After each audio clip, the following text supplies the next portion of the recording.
Ada nggak sih Pak jenis aspal yang memang masa pakainya lebih kuat dan tahan air atau tahan banjir gitu Pak?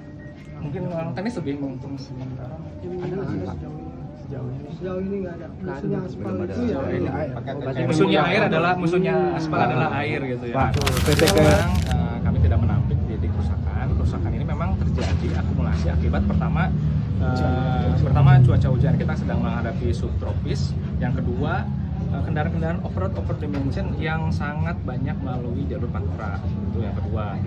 Dan kami dari PPK 1.1 sudah mulai melakukan perbaikan mulai dari hari Jumat, dan kita akan targetkan semuanya akan selesai mungkin di Februari ya, di Februari akhir sudah selesai untuk perbaikan jalan. Tapi perbaikan jalan yang dilakukan oleh PPK 11 dengan dana yang tersedia, memanfaatkan dana yang tersedia adalah dengan pekerjaan rutin kondisi. Pekerjaan rutin kondisi itu adalah bentuknya adalah patching atau penambalan jalan. Jadi nanti ada di beberapa titik yang jalannya dirasa cukup masih bagus, kita akan lakukan pekerjaan holding.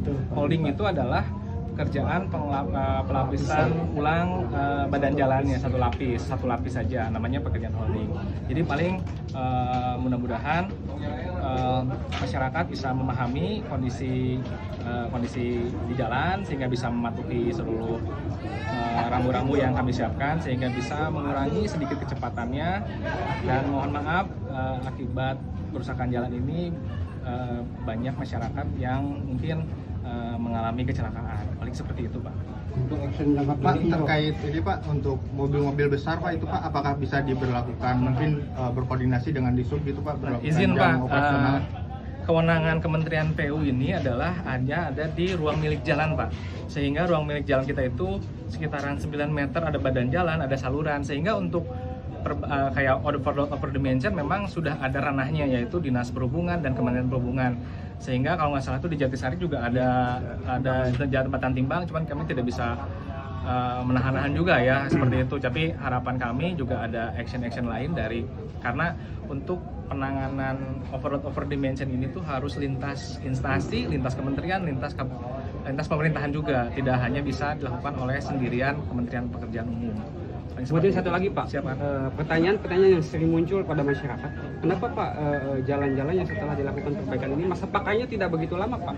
Nah itu balik lagi Pak, perbaikan jalan itu adalah ada yang sifatnya permanen dan sifatnya sementara. Ketika perbaikan jalannya patching gitu Pak, itu adalah sifatnya sementara, kita hanya mempertahankan kemantapan jalan sehingga tidak terjadi lubang, tidak terjadi meminimalisir kecelakaan. Nah untuk perbaikan jalan tersebut juga itu juga tergantung dari pertama cuaca Pak ya, cuaca, kondisi air, saluran, dan lalu lintasnya juga. Seperti kita tahu di Pantura Jawa Barat ini tuh sangat banyak mobil-mobil off-road over dimension, terutama di daerah Karawang, Cikampek yang merupakan kawasan industri. Nah itu kawasan industri, sehingga kami Kementerian Pekerjaan Umum hanya bisa melakukan perbaikan saja, tapi untuk penanganan terkait pelanggaran over dimension itu bukan ada di ranah kami, jadi ada di ranah instansi lain seperti itu, termasuk seperti penerangan jalan itu pun tidak ada di ranah kami. Kami hanya bisa memperbaiki saluran air yang ada di pinggir-pinggir jalan untuk bina marga ya, dan untuk badan-badan jalannya kayak seperti misalnya ada banjir kawasan itu kan tidak serta-merta hanya ada di wilayah jalan nasional saja, tapi bisa juga mungkin di daerah-daerah salur sungai-sungainya, yang itu kewenangannya bisa di lintas instansi. Ada kewenangannya Pemkad, Pemprov, dan ada kewenangan nasionalnya BBWS, seperti itu.